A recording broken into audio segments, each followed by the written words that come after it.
Boa noite, irmãos. Dando continuidade ao culto de adoração ao nosso Deus, convido os irmãos a abrirem suas Bíblias mais uma vez, no livro de Atos, capítulo 2, nós leremos dos versículos 42 a 47.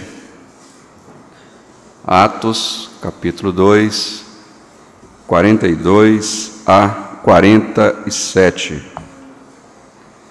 Eu vou ler e os irmãos acompanhem. Diz assim a palavra de Deus: E perseveravam na doutrina dos apóstolos, e na comunhão, no partir do pão e nas orações. Em cada alma havia temor, e muitos prodígios e sinais eram feitos por intermédio dos apóstolos. Todos os que creram estavam juntos e tinham tudo em comum. Vendiam suas propriedades e bens, distribuindo o produto entre todos à medida que alguém tinha necessidade.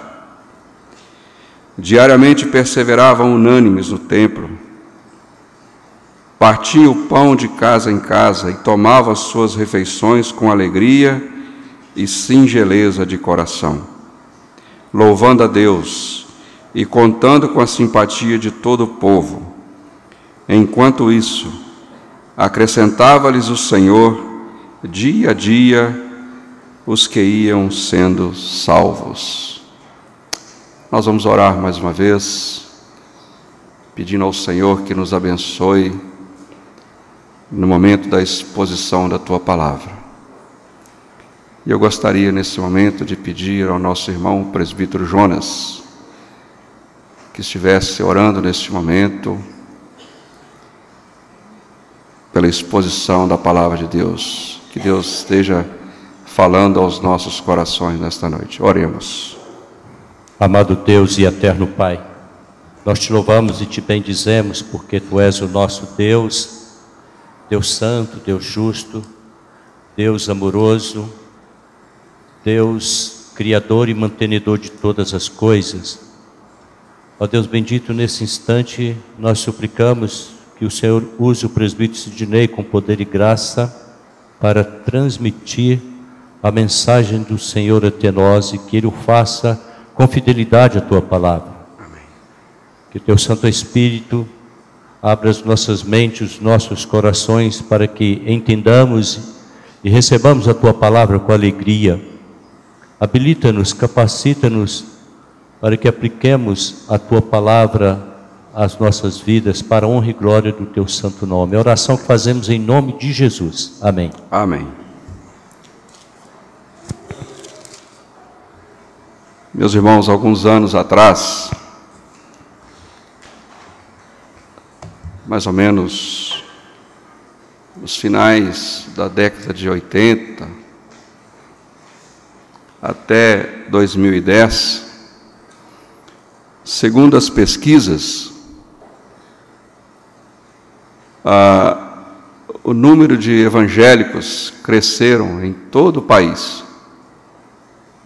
Havia um acréscimo do número de evangélicos em nosso país.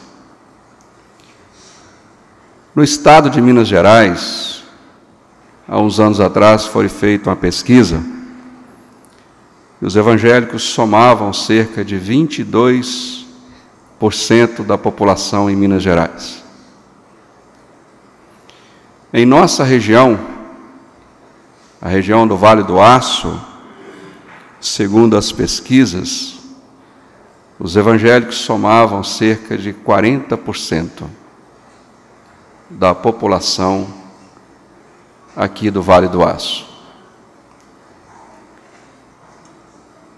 A pergunta é: são todos verdadeiramente cristãos? Refletem verdadeiramente o cristianismo? Há características de um cristianismo verdadeiro em todos. Meus irmãos, o texto que nós lemos, se voltarmos um pouco no capítulo 2, logo no início do capítulo 2 de Atos, nós vamos observar que naqueles dias algo extraordinário havia acontecido. E esses, nos quais nós lemos aqui a partir do versículo 42, eram algumas das pessoas que ali estavam assistindo aquele acontecimento extraordinário. E naquele momento, no dia de Pentecostes, na descida do Espírito Santo, alguns desses talvez estavam ali também perguntando o que estaria acontecendo. O que era aquilo? Talvez alguns desses eram os mesmos que haviam pensado ou comentado entre eles que aqueles que estavam ali envolvidos, que estavam ali falando em outros idiomas, estavam embriagados. Mas a palavra de Deus nos diz que Pedro, ele começa usado pelo Espírito Santo de Deus, ele começa a expor as Escrituras para aquelas pessoas. E Pedro começa falando da profecia de Joel, ele fala do Salmo de Davi e fala dos últimos acontecimentos, que a promessa que foi feita pelo profeta Joel e também pelo próprio Jesus. Era isso que estava acontecendo naquele dia. Era o cumprimento daquela profecia.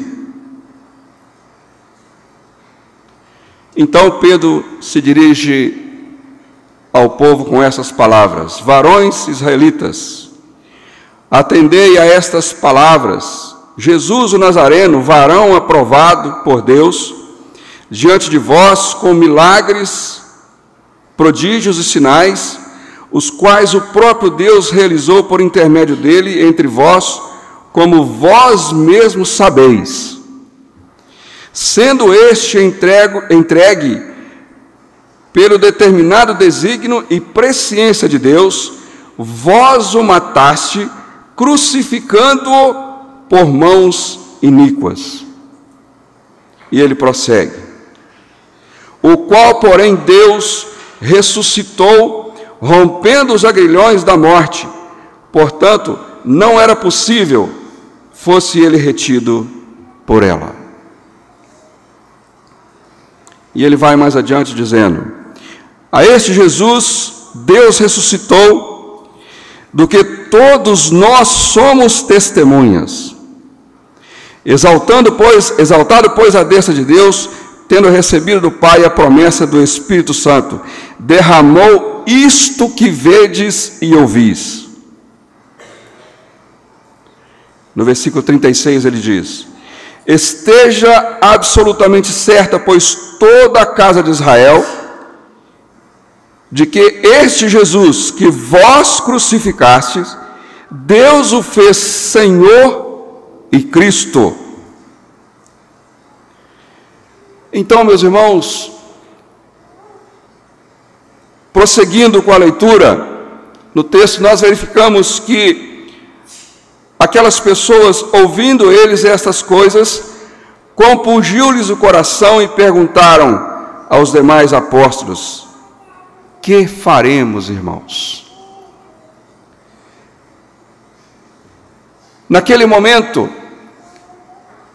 o Espírito Santo de Deus começa a incomodar aquele povo, aquelas pessoas, e trabalhar em suas mentes, e eles então voltando às Escrituras, e vendo como que Deus usara o apóstolo Pedro para abrirem os seus olhos, agora eles voltam para eles e dizem: o que faremos, irmãos, acerca do que nós acabamos de ouvir? O que será que vai acontecer conosco? Naquele momento parece-me que houve um arrependimento, houve uma mudança de pensamento daquelas pessoas, de maneira tal que eles foram compungidos. Eles começaram, talvez entre si, chorarem, se abraçarem, talvez, imaginando que o que havia acontecido naqueles últimos dias, e que o fato de que Jesus ter sido crucificado, eles também seriam culpados pela morte do Senhor Jesus. Mas aí, meus irmãos, Pedro, cheio do Espírito Santo, responde a eles: arrependei-vos, e cada um de vós seja batizado em nome do Senhor Jesus para a remissão de vossos pecados, e recebereis o dom do Espírito Santo. O apóstolo Pedro estaria dizendo para ele o seguinte: olha, há um caminho, há uma solução. Arrependei-vos, e cada um de vós seja batizado em nome de Jesus Cristo para a remissão de vossos pecados. O texto diz que, com muitas outras palavras, deu testemunho e exortava-os, dizendo: salvai-vos desta geração perversa. Aí no versículo 41, Lucas nos informa que então os que lhe aceitaram a palavra foram batizados, havendo um acréscimo naquele dia de quase 3.000 pessoas. Meus irmãos, o que nós vemos no texto em que lemos, nesse parágrafo, foi o resultado de vidas realmente transformadas pelo poder do Espírito Santo. O que está sendo relatado nesse trecho mostra que quando há realmente uma transformação de vida, que quando há realmente arrependimento, quando há remissão de pecado, há qualidade de vida, há cristianismo verdadeiro, e as pessoas começam a desenvolver e a mostrar características de um cristianismo verdadeiro, quando são movidas e levadas, ensinadas pelo Espírito Santo. E é sobre isso que eu gostaria de falar nesta noite. Características de um verdadeiro cristianismo. Quais são essas características?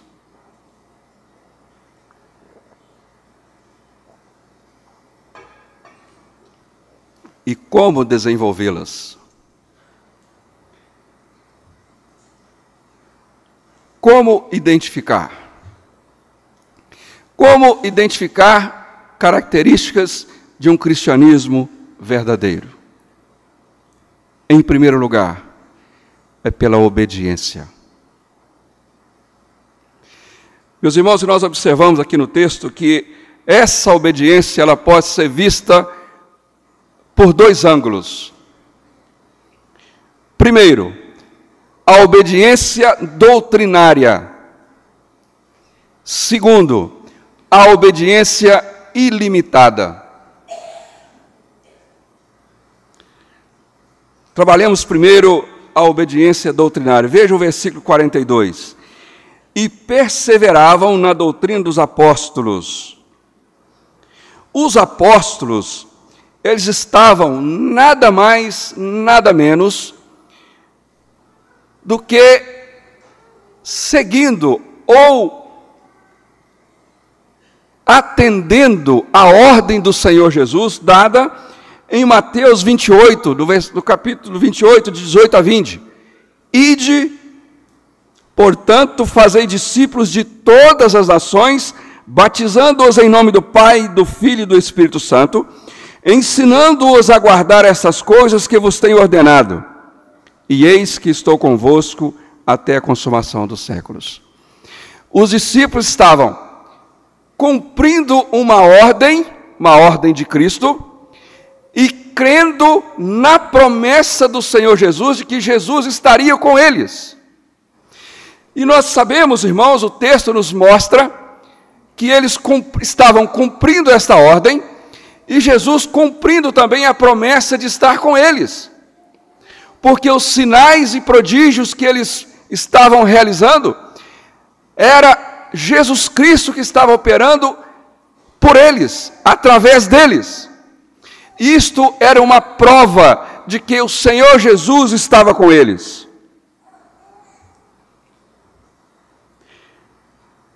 E a igreja, por sua vez, dava continuidade ao que estava aprendendo dos apóstolos.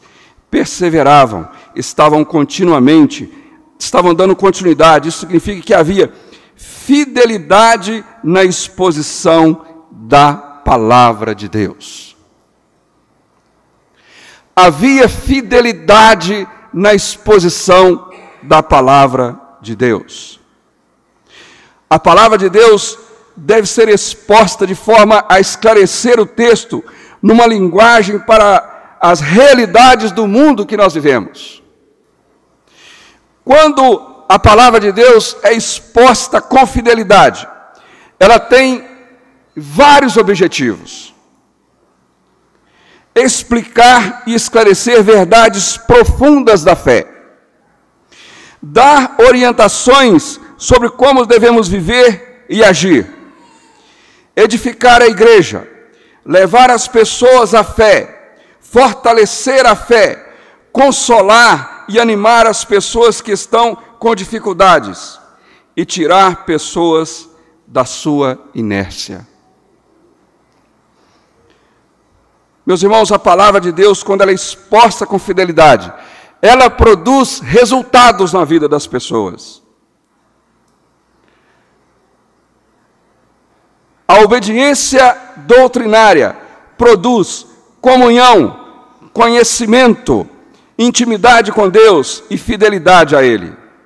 Eles estavam continuamente se dedicando ao ensino dos apóstolos. Isso aponta para um fervor e dedicação dos crentes. Havia um fervor, havia oração, eles oravam, eles intercediam uns pelos outros, eles oravam pela exposição da Escritura, mas eles também estavam ensinando as pessoas, e isso fazia com que eles tinham comunhão, conhecimento, intimidade com Deus. Eles estavam se dedicando ao ensino dos apóstolos.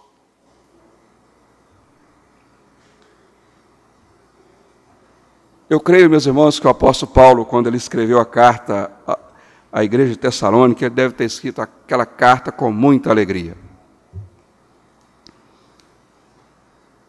Porque ele escreve aos crentes de Tessalônica: com efeito, vos tornastes imitadores nossos e do Senhor, tendo recebido a palavra, posto que em meio a muitas tribulações, mas com alegria no Espírito Santo. Eu creio que o apóstolo Paulo, ao escrever essa carta, ele estava escrevendo com muita alegria, com satisfação, ao escrever para os resultados que a palavra de Deus estava realizando na vida das pessoas em Tessalônica. Não basta apenas ganhar almas, precisamos velar pelas almas e encorajar os novos crentes a obedecer a palavra de Deus. Quando a palavra de Deus é pregada com fidelidade, e quando ela é recebida, como foi recebida lá em Tessalônica, os crentes abandonam seus ídolos e voltam para Deus. Os crentes, as pessoas, quando recebem a palavra de Deus, e o Espírito Santo toca no seu coração, transforma essas vidas, os seus ídolos são abandonados, e eles voltam para Deus. Portanto, meus irmãos, há uma necessidade da igreja: pregar a palavra com fidelidade. Isso é uma das marcas de uma igreja saudável. A igreja que prega a palavra com fidelidade é uma igreja saudável e produz crentes saudáveis na fé. Portanto, meus irmãos, uma das características de um cristianismo verdadeiro é a obediência à Escritura, é a obediência doutrinária. Mas também essa obediência, ela deve ser ilimitada. Versículo 43 diz assim: em cada alma havia temor, e muitos sinais e prodígios eram feitos por intermédio dos apóstolos. Versículo 46. Diariamente perseveravam unânimes no templo, partiam o pão de casa em casa, tomavam suas refeições com alegria e singeleza de coração.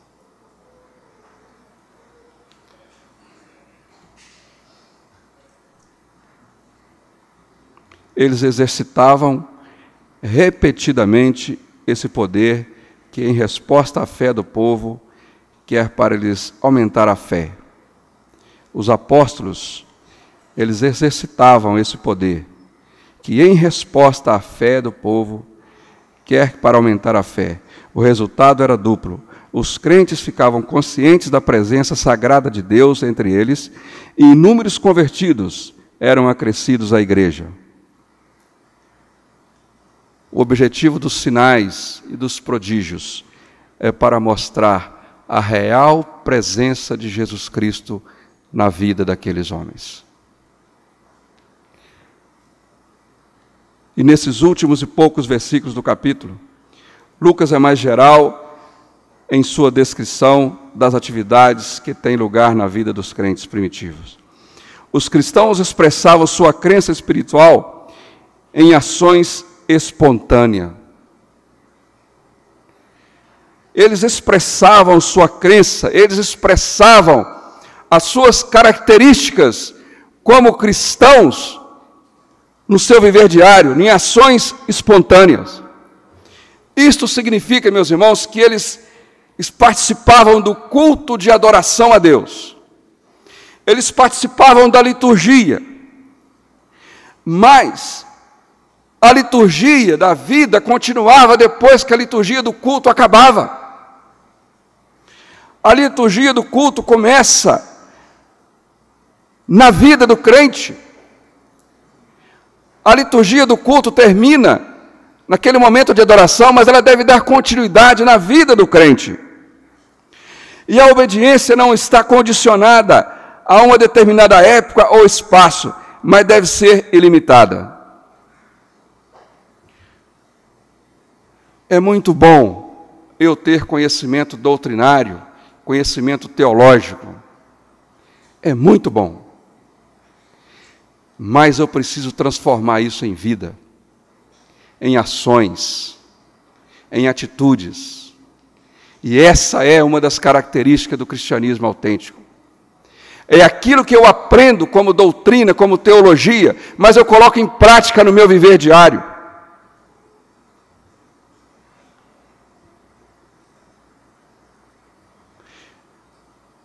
Eu devo lembrar e devo demonstrar que eu sou um cidadão dos céus. E é com minhas ações, é com minhas ações que eu vou demonstrar se realmente eu pertenço a esse, que eu sou um cidadão dos céus. Ouçam o que diz o apóstolo Pedro. Vós, porém, sois raça eleita, sacerdócio real, nação santa, povo de propriedade exclusiva de Deus, a fim de proclamardes as virtudes daquele que vos chamou das trevas para a maravilhosa luz. Temos que ter a consciência que somos cidadãos do reino de Deus e devemos viver como tal. A obediência não está condicionada a uma determinada época ou espaço, mas ela deve ser ilimitada. No final do versículo, nós vemos aqui no versículo 47, que as pessoas viam isso na vida dos cristãos primitivos. E a pergunta é: como as pessoas me enxergam? Como as pessoas me veem? Como meu vizinho me enxerga?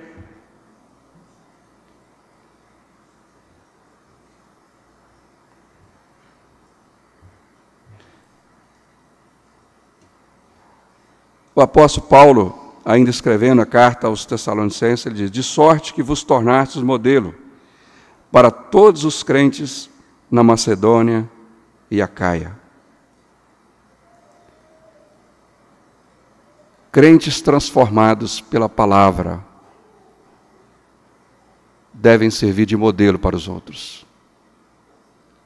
Crentes que são realmente transformados pela palavra, crentes dos quais habita nele a palavra de Deus, como Paulo mesmo diz em Colossenses: se habita em vós a palavra de Deus ricamente, ele vai ser modelo para os outros.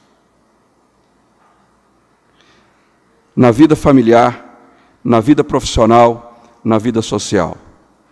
E Paulo ainda nos adverte em Romanos para não tomarmos a forma, o padrão do mundo. Antes devemos fugir das coisas do mundo. Portanto, crentes com vida transformada são crentes que servem de modelo para os outros. Características de um cristianismo verdadeiro.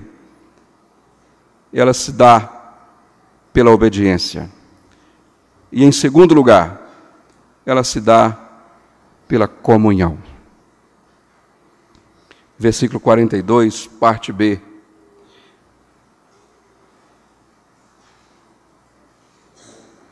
E perseveravam na doutrina dos apóstolos e na comunhão, no partir do pão e nas orações. O que isso significa? No versículo 44 diz que todos os que creram, estavam juntos e tinham tudo em comum.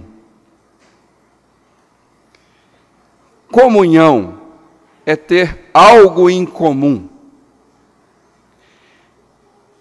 É todos caminharem juntos na mesma direção, com o mesmo objetivo, com o mesmo propósito. Foi para isso que Cristo nos chamou, para que caminhemos juntos, lado a lado, com o mesmo objetivo, com o mesmo propósito. A fé em Jesus é o principal requisito para se pertencer à igreja cristã. Somente as pessoas que creem nele partilham da união que se torna visível nos cultos e na vida em comum. O meu relacionamento com o meu irmão, ele vai demonstrar se eu pertenço realmente a esse corpo. Se eu partilho dessa união com Cristo, a minha união com os irmãos mostra visivelmente que eu tenho união com Cristo. A comunhão, ela deve ser demonstrada, descrita, demonstrada pelos crentes no elo comum durante o culto, as refeições, no partilhar de seus bens. Os cristãos demonstravam visivelmente sua união em Jesus Cristo nos cultos de adoração, onde chamavam uns aos outros de irmãos e irmãs.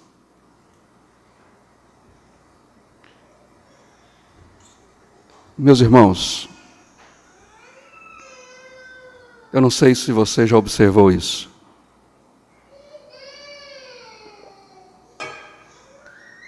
Mas muitas vezes, eu não sei porquê. Eu não sei porquê que às vezes eu consigo me relacionar bem com meu colega de trabalho. mas não consigo me relacionar bem com meu irmão em Cristo. Não dá para entender. Por que eu me relaciono bem com meu vizinho, mas não consigo me relacionar bem com meu irmão em Cristo?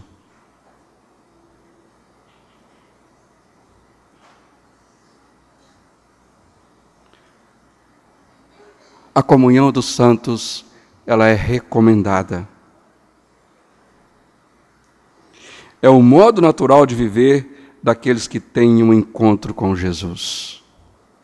É na comunhão que eu vou demonstrar que eu tive um encontro com Jesus.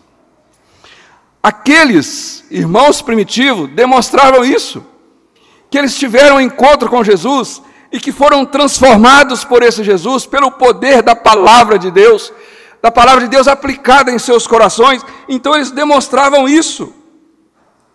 A comunhão é um modo natural de viver daqueles que têm um encontro com Jesus.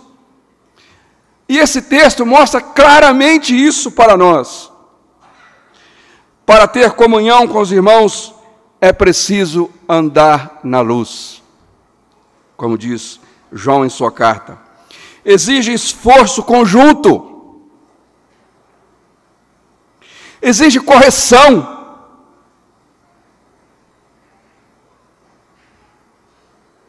Exige correção de pecados. Eu preciso ter a consciência de que eu preciso perdoar o meu irmão. Eu preciso ter a consciência que eu preciso pedir perdão ao meu irmão se eu pequei contra ele. Isso faz parte da comunhão. Isso é próprio daqueles que são unidos a Cristo. Isso deve ser evidenciado naqueles que foram transformados por Cristo.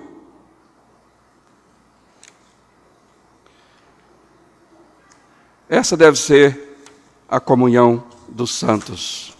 Assim deve ser a comunhão dos santos. E essa comunhão, meus irmãos, deve ter também mutualidade. Somos membros uns dos outros. Por isso, a palavra de Deus nos ensina: amai-vos cordialmente uns aos outros, preferindo-vos em honra uns aos outros. Tende o mesmo sentimento uns para os outros. Acolhei-vos uns aos outros, como também Cristo nos acolheu. Saudai-vos uns aos outros com ósculos santos. Eu ouvi um determinado pastor dizendo o seguinte, que ele queria entender qual é o mistério que existe no templo. Aí eu fiquei querendo entender por que ele está querendo dizer aquilo. Então ele dizia que no templo, quando a pessoa chega para a igreja, ele encontra com o irmão e o cumprimenta. A paz do Senhor, meu irmão. Mas lá fora ele vira as costas para o irmão. Então ele queria entender por que só na igreja que há esse modo de cumprimentar, mas lá fora o irmão vira as costas para o outro. Devemos ser sinceros uns para com os outros. Agora, irmãos, quando é que a comunhão não é recomendada? Eu preciso aprender que eu tenho que ter comunhão com meu irmão. Mas eu preciso aprender também quando é que a comunhão não é recomendada. Ela não é recomendada quando as amizades são com pessoas ímpias. Quando a outra pessoa se diz crente, mas não vive como tal. Quando a outra pessoa tem uma vida comprometida com as práticas de pecado. Quando a outra pessoa não tem cuidado com a língua. Quando a outra pessoa resiste a ouvir e a obedecer a palavra de Deus. Quando a outra pessoa é semeadora de contendas. E nesse aspecto, a comunhão não é recomendada. Mas a comunhão com os irmãos, com o corpo de Cristo, é o desejo do Senhor Jesus. A verdadeira comunhão, ela é o desejo do Senhor Jesus. No Evangelho de João, no capítulo 17, no versículo 11, Jesus diz: Pai Santo, guarda-os em teu nome que me deste, para que eles sejam um, assim como nós. Os crentes, por meio de Cristo, participam da unidade do povo de Deus, que é imprescindível, concedida por Deus, e que reflete a unidade da Trindade. Não podemos ser crentes isolados uns dos outros. O desejo de Cristo é que vivamos em comunhão uns com os outros. Esse é o desejo de Jesus, que vivamos em comunhão uns com os outros. É na comunhão que demonstramos ser um corpo de Cristo. Aí eu lembro de uma cantata que o coral apresentou aqui há uns anos atrás. E nós cantamos um hino que deve ser uma realidade, deve refletir na vida da igreja. Somos um só corpo em Cristo, unidos pela graça, para juntos trabalhar até que Ele venha. Nada nos separará se andarmos lado a lado. Enquanto houver amor, venceremos. É assim que nós cantávamos. E é assim que deveremos pensar. É assim que deveremos viver. Somos um só corpo em Cristo, unidos pela graça. Portanto, meus irmãos, características de um cristianismo autêntico, ela se vê pela obediência, pela comunhão. Mas ainda envolve socorro aos necessitados. Se alguém tiver recursos materiais e vendo seu irmão em necessidade, não se compadecer dele, não pode permanecer nele o amor de Deus. A outra característica de um cristianismo autêntico se vê pela solidariedade, pelo altruísmo, que é o contrário do egoísmo. Versículo 45, a Escritura nos diz que eles vendiam suas propriedades e bens, distribuindo o produto entre todos à medida que tinham necessidade. Depois do Pentecostes, os novos convertidos em Jerusalém compartilhavam todas as coisas. Começaram a vender suas propriedades e bens e davam a qualquer um que tivesse necessidade. O compartilhar comunitário de bens materiais não era um despojamento de riquezas. Pelo contrário, constituía em uma boa vontade da parte dos proprietários em colocar seus pertences à disposição de todos os crentes que encontravam necessitados. Eles colocavam os seus bens à disposição daqueles que tinham necessidade. No verdadeiro cristianismo, não há lugar para o egoísmo. E não havia egoísmo entre eles. Os crentes eram sensíveis para ajudar os necessitados. Os crentes se converteram de coração. Havia um desapego de bens, mas apego às pessoas. Eles amavam as pessoas, eles amavam uns aos outros. No cristianismo verdadeiro não há lugar para o egoísmo. O cristão autêntico não fica alheio às necessidades dos outros, mas sente o desejo de estar pronto para servir o irmão naquilo que ele necessita. Isso é cristianismo autêntico. E podemos pensar, meus irmãos, que quando pensamos assim, quando agimos assim, somos abençoados por Deus. A mão que dá, também recebe. Se você compartilha, se você é generoso, tenha certeza que Deus abrirá as janelas dos céus com bênçãos na sua vida.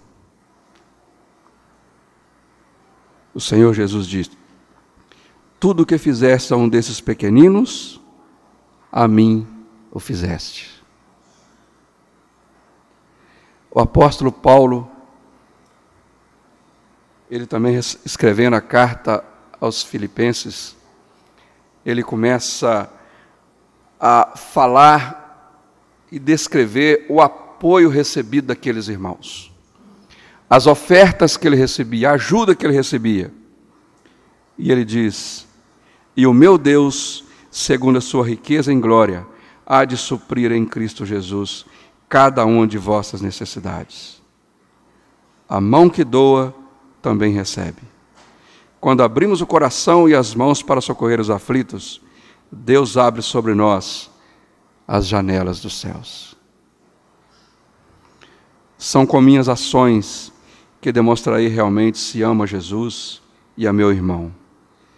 E assim demonstrarei que a palavra de Cristo habita realmente em mim. A desobediência leva ao egoísmo, mas a obediência leva à generosidade. Concluindo, meus irmãos, os versículos 46 e 47, eu gostaria de repetir com os irmãos, dizendo o seguinte: diariamente perseveravam unânimes no templo, partiam pão de casa em casa e tomavam suas refeições com alegria e singeleza de coração, louvando a Deus e contando com a simpatia de todo o povo. Enquanto isso, acrescentava-lhes o Senhor dia a dia os que iam sendo salvos.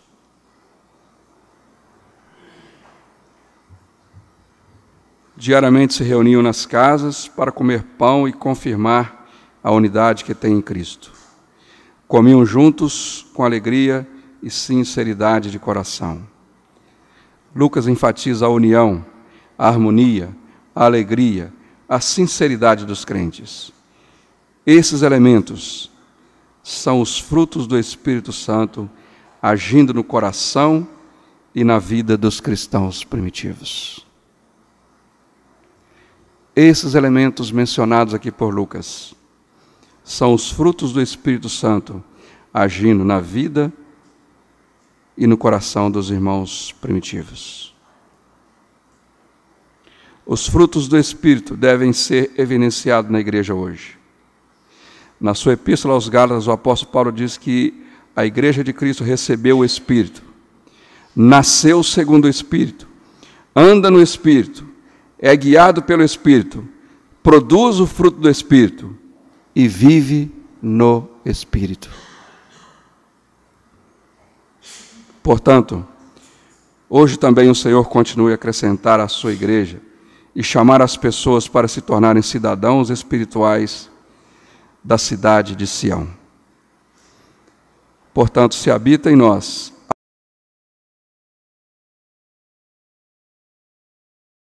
cristianismo verdadeiro. A obediência, a comunhão e a solidariedade deve ser marcas desse cristianismo em nossas vidas. E assim receberemos também o reconhecimento das pessoas e estamos fazendo isso para a glória de Deus e glorificando a Deus. A liturgia do família, irmãos, trabalho e na sociedade em geral. Se eu vivo na luz, realmente devo amar o meu irmão. Se alguém afirmar, eu amo a Deus, mas odiar o seu irmão é mentiroso. Pois quem não ama seu irmão a quem vê, não pode amar a Deus a quem não vê. Esse amor é evidenciado pela obediência, pela comunhão e pela solidariedade.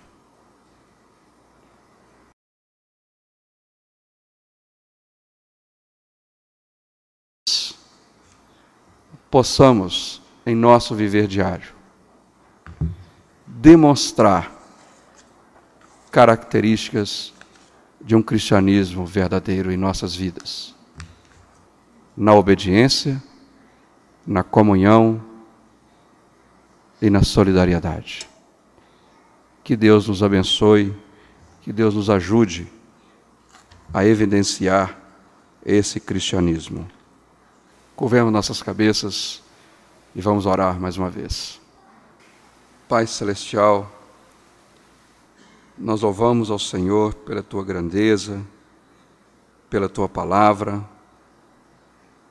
Nós te louvamos, ó Deus, porque um dia o Senhor nos escolheu, o Senhor nos chamou, o Senhor nos transformou pelo poder da Tua palavra. Senhor, nós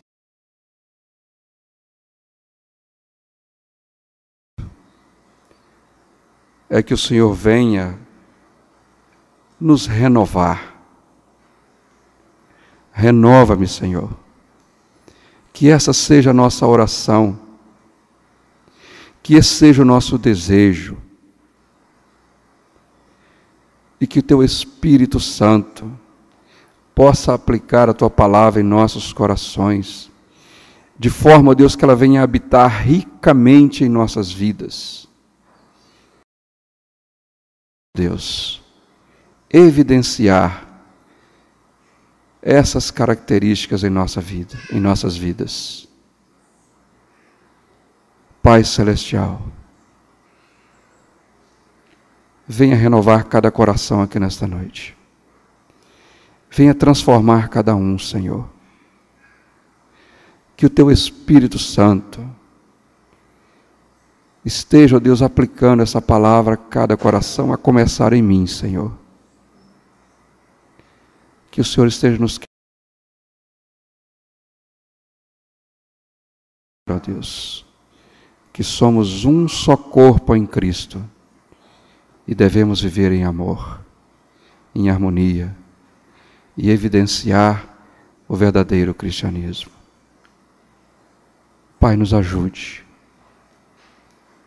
Abençoe cada pessoa aqui nesta noite. Abençoe a liderança desta igreja, Senhor. Cada presbítero, cada diácono. Abençoe o pastor desta igreja. E cada membro desta igreja, Senhor. Que seja transformado pela Tua palavra. É nossa oração, no nome santo e bendito do nosso querido Salvador Jesus.